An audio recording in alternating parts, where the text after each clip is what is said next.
When my husband told me, "You're nothing without me," I almost believed him. For years, he controlled my every move, my money, my friends, even my thoughts. But what he didn't know was that the more he tried to crush me, the more carefully I was planning. And when I finally took my revenge, he never saw it coming. If you've ever been in a toxic relationship with someone who tried to break you down, this story will hit home. Don't forget to like, subscribe, and share your experience in the comments, because your story could inspire the next one I tell. My name is Elena, and I spent 7 years married to a narcissist named Mark. At first, he was charming, opening doors, bringing flowers, whispering, "You're the only one who understands me." But slowly, the mask slipped. Compliments turned into criticisms. "That dress makes you look cheap. You're lucky I put up with you." He took control of the finances, insisting I quit my job to focus on the home. At first, it sounded loving. In reality, it was a trap. Without income, I had no independence. He cut me off from friends, claiming they were jealous. He monitored my phone, checked my messages, and if I was late from errands, he demanded proof of where I'd been. I lived in a cage, and the bars were invisible, but suffocating. The turning point came during a family dinner. Mark loved to perform his perfect husband act in front of others, but that night he went too far. When I disagreed with a harmless comment, he leaned across the table, smiled, and said loud enough for everyone to hear, "Don't embarrass yourself, Elena. You don't think before you speak." The laughter around me cut deeper than the insult. My face burned, my hands shook under the table. That wasn't just disrespect. It was humiliation. That night, while he slept peacefully beside me, I stared at the ceiling. Something inside me snapped. This wasn't love. This was control. And I decided if he thought I was weak, he was about to learn just how strong I really was.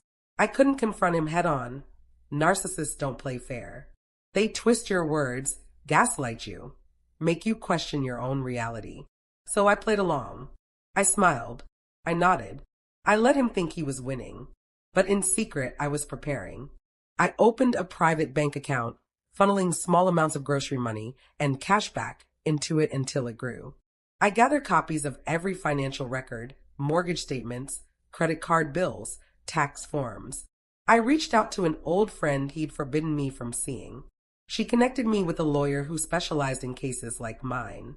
Piece by piece, I built my escape. But it wasn't enough to just leave. I wanted justice. I wanted him exposed. Mark prided himself on being the provider. He bragged constantly about his business skills, his assets, his investments. What no one knew was that most of it was built on lies, hidden debt, shady deals, unpaid taxes. And thanks to the documents I collected, I had proof.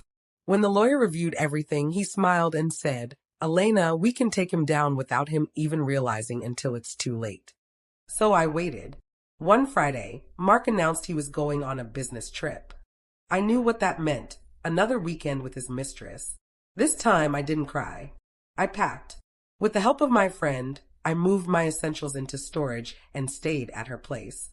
Then, with my lawyer's guidance, I filed for divorce.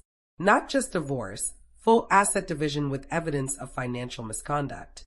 By the time he returned, smug and reeking of perfume that wasn't mine, he found an empty house and a legal notice waiting on the kitchen counter. His roar of anger shook the walls, but I wasn't there to hear it. Court was brutal. He tried every trick, lying, blaming, twisting the narrative. But for once, the mask slipped in front of the wrong people. Judges don't like arrogance. Lawyers love receipts. And I had plenty. Emails exposing his affairs. Records of money siphoned from joint accounts. Evidence of tax evasion. The judge's ruling was clear. I received half of all marital assets. His business was audited. His reputation, once polished, crumbled when the truth came out. I walked out of that courtroom free, financially secure, and stronger than I had ever been. He lost more than money. He lost control. And for a narcissist, that's the ultimate punishment. Looking back, I realized something powerful. Narcissists don't just want love, they want control. And when you take that control away, they crumble. Because in the end, their greatest weakness is truth. And the truth is, I was never his possession. I was always my own.